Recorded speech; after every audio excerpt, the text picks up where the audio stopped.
You asked for it, you got it. It is the counterfeit reissue of Megatron.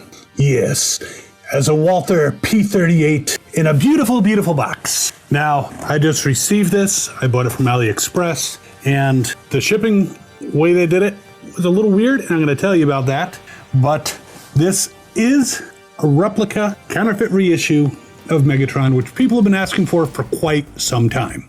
So I'm going to go through it bit by bit, might even compare it to some other Megatrons of this mold, and we'll have some fun along the way. Now, if you're new to the channel, I'm Captain Kyle. Welcome aboard. If you've been watching for a while, thanks so much for coming back. That is totally awesome. And we're going to go over this highly desired KO counterfeit of Megatron and have fun, flesh creatures. Be right back. It's all about me. So as you can see, it came in the box. Now, it's not a perfect box. There are some little bends on the corners. So the way it was shipped, it did get a little squeezed, and it was kind of odd. If you are looking for something that is totally sealed, well, that's not how they shipped it, and I think I know why. So they actually opened it up. They took the Megatron gun out. They partially transformed it. They basically moved one leg forward and wrapped that in bubble wrap and put it on top of this, and then wrapped the whole thing in bubble wrap. It was a lot of bubble wrap, and packaged it up and sent it to me. And I think it's because they were concerned, because Megatron is a gun, and if they sent it just in this package, and when they inspect it coming over, they might have been like, hey, that's a real gun, and they might have opened it up and caused damage to it. So the way they did it was very interesting, but I think it avoided those problems. But I do want to talk about the box. It is a beautiful box. If you look at the back, it does have the Series 1 artwork on the back. It has a tech spec. I'm looking at it, and I don't see it saying transforms to Bobot. It says transforms from Walther P-38 to robot and back. And it does seem to not have any typos in the tech spec. So it can link up interdimensionally to a black hole and then draw antimatter from it for use as a weapon. No known weaknesses. Well, he's got weaknesses. He's, basically he likes the Real Housewives of Atlanta, and that's a problem. But yeah, it's a very nice box. Has the 4 robot points on the back. I don't suggest trying to use them with Hasbro. Oh, there's another little squish here, the way it was packaged. So box isn't 100% perfect, but honestly, I'm more interested in what's inside. Now, since it wasn't sealed, I can just open it like so. And it, like I said, looks exactly like a G1 box. I believe this is 1984 on it, has the copyright, and it does has the styrofoam insert, just like the original one. Now, I think that the instructions were here. They put them instead in with the sticker sheet, which all comes here.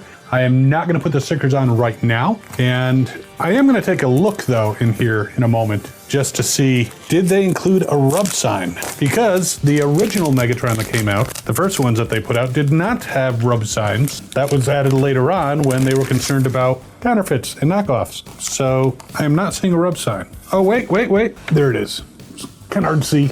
Yes, they did include a rub sign and a tech spec decoder. I'm going to put this back in here, but let's take a look at what was in the box, and I'm going to put this box aside carefully because I'm likely going to keep it. So there is everything.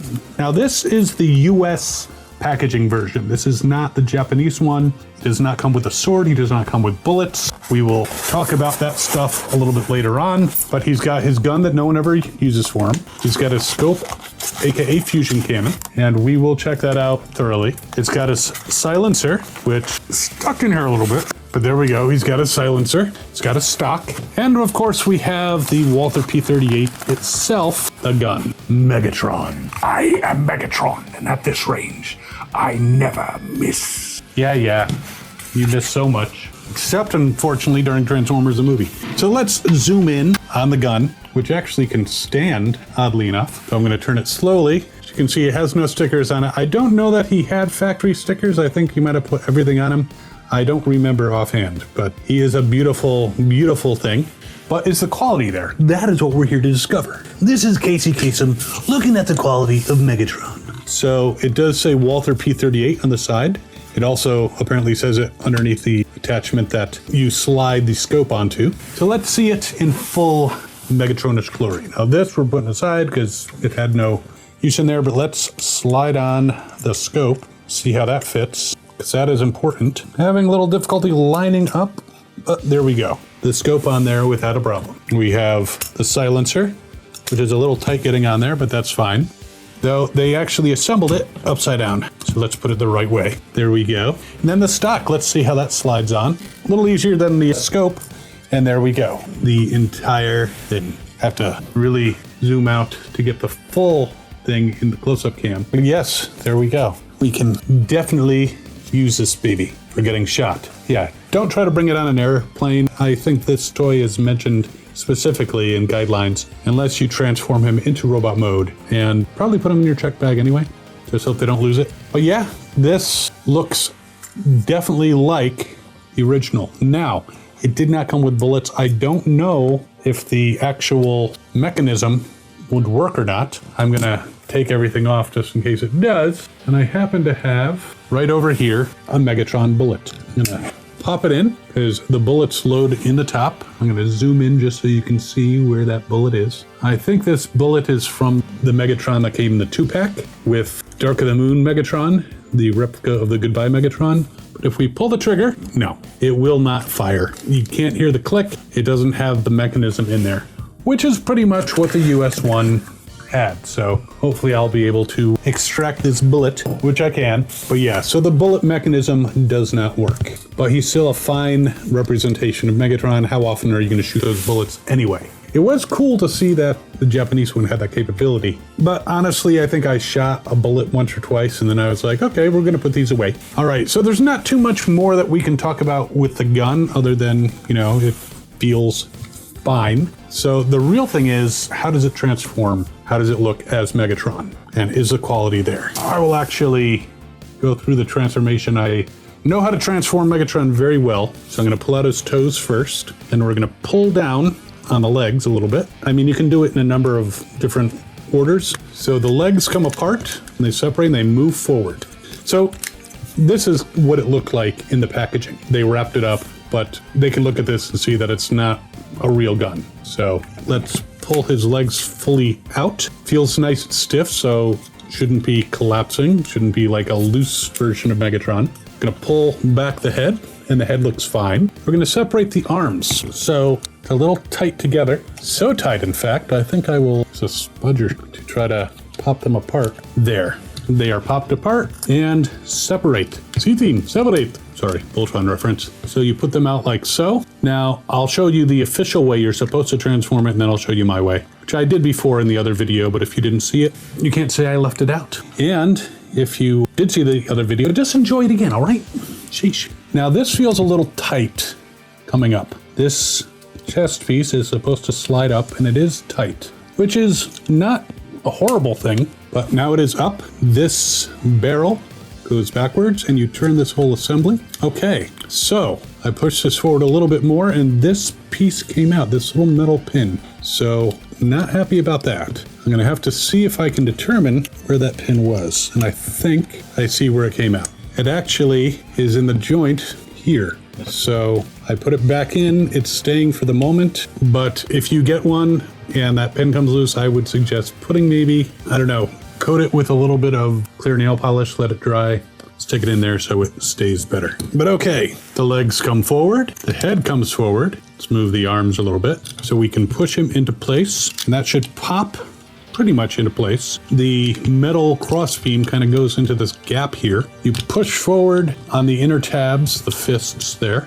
and you pull, do that for both arms, and the metal pin came out again. Well, I will have to adjust it later. We're just going to put it over here and not lose it. So there he is in robot mode. I'm going to give him a spin on the turntable of doom. We're going to take his fusion cannon and put it on his arm. I believe it slides on from the front more easily.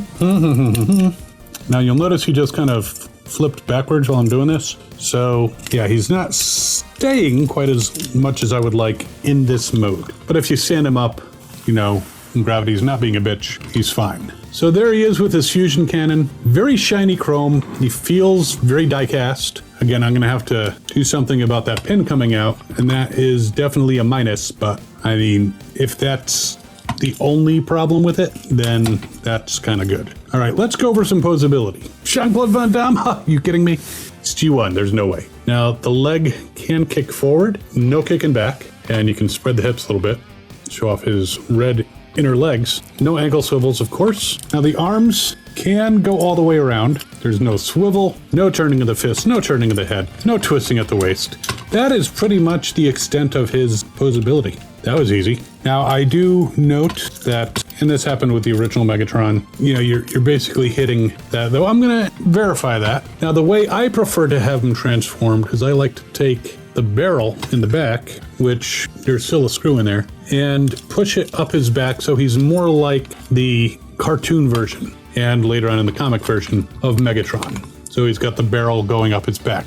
That has the additional benefit of keeping this part from flopping backwards. I mean, you can push it in there and it kind of stays, but that keeps it really nice. Now, a couple things that people don't usually do a lot with their Megatron, and you may be aware of this or you may not, but we are going to check out taking the stock and making it into a weapon. So basically, you take the silencer and you push this part of the stock into it. Let's see if that fits. Seems a little tight, but it fits. Oop, it's supposed to go the other way though. So you have this long gun. You take the fusion cannon / sight and you put that on top. And this plugs in, well, this swings down and this plugs in, I think here. It's mainly for storage. It's a little tight to get on there. And it has two handlebars or two hand grips right here that pop out. Yep, get back on there.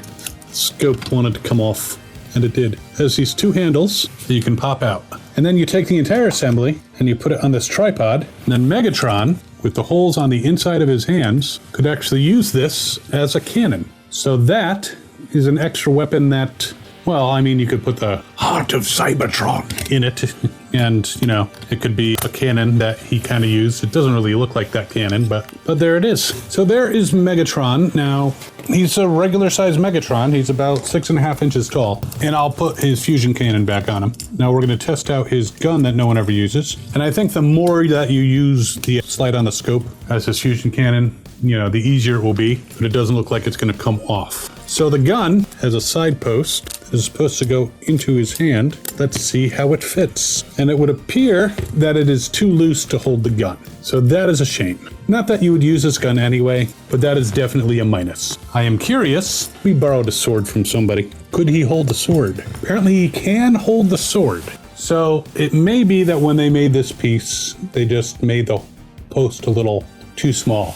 Again, a little clear nail polish, or if you happen to have an extra one of these guns, which I think I have a bunch, you could just try that one instead. But clear nail polish, let it dry thoroughly around that post, should thicken it up so it should be able to hold. Now, just to put him next to some of his mold brothers, there he is next to the Goodbye Megatron. And this one is the eHobby exclusive that actually has brown and black. But as you can see, they're the same size, same rubbing. Man, the sword fell out of his hand. Come on, man. So weight-wise, they feel exactly the same. So my only issues with this guy is the pin that came out of the hinge that holds the barrel to the body, and the fact that the gun, the hole is too small. Other than that, he seems really good. The weight is there, the transformation is there. He knocks over just as easily as any other Megatron. And it was always interesting that he was a little shorter than Soundwave. We'll get this so you can see it a little bit more, but they're close. Just a tad shorter than Soundwave. Soundwave, playback Laserbeak's findings. As you command, mighty Megatron. Anyways, lots of fun. Overall, I'm going to recommend him. He's not the least expensive of these counterfeit reissues. I think it was like $120 something when I purchased him. I will try to find the best price I can for you and put the link in the description. But I think he's pretty much quality. That pin annoys me, but again, I will fix that because I don't have anymore a regular G1 Megatron. I have other ones, but I don't have this one. And so I do want to have an actual G1 Megatron for my collection. So, I mean, this is a counterfeit reissue. If you were to get a loose one complete, you're talking several $100s easily. I see them $200-300. Get one in the box that looks like that, you're talking thousands. So it's totally up to you. Feel free to go off and get a Megatron with probably worn stickers. I know my Decepticon symbols that were on his hips, they started to wear from, me shooting at people, because, that's how I am. But, you might find a nice minty one, but it's going to cost you a lot more than getting this counterfeit reissue. So I recommend it. If you're a box collector, you might email the seller, ask them to pack it carefully. Even with a little squishing, it's still a beautiful box. I mean, if I did put this Megatron in here, I could pass them off as a real one. I don't want to, and you should never, ever do that. I mean, if it's already in the box and they open up and they find there's no product catalog, there's no brochure, there's a separate rub sign, those are some dead giveaways. But don't be a dick to your fellow Transformer collectors. If you buy one of these and decide to sell it, just let people know it is a counterfeit reissue. So link in the description. Again, I think he's, for something that we've waited for so long, some minor things a gun will never use. Seriously, have you ever seen anyone pose a Megatron with this gun in his hand? I have never seen it. I've seen like photos from like Hasbro back in '84 with him holding the gun maybe, but I'm looking at the package and he's not holding the gun on the package. But I think he's overall good. That pin is my only concern, just be aware of that. That came out of this hinge here, which attaches the plate and the barrel to the rest of him. And so I will thicken it up and put it in there. I don't know that I want to like put glue in there and put it in because it's a hinge, so it needs to move. So I think just making it thicker so that it'll stay will be sufficient. But other than those minor flaws, I recommend it. And I know a lot of you have been waiting for a counterfeit reissue Megatron, so you can get a Megatron without spending $350, $400, $500. It's still not super cheap, but it is a little more reasonable. So I think he's a fun figure. By the way, if you're enjoying this content, by all means, feel free to subscribe. That'd be awesome. And while you are mulling over Megatron, leader of the Decepticons, you can check out this video over here, which is actually the Megatron titaniums, just because they're die-cast. Don't expect too much though, but it's a fun video to watch. We will see you next time. As always, have fun and good hunting. For Autobots, yeah.